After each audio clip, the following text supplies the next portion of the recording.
بسم اللہ الرحمن الرحیم۔ السلام علیکم۔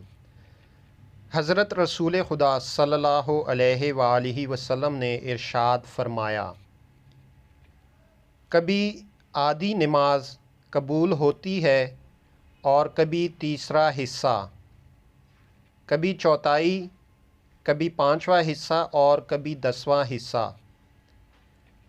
بعض نمازیں پرانے کپڑے کی طرح لپیٹ کر نماز پڑھنے والے کے سر پر مار دی جاتی ہے۔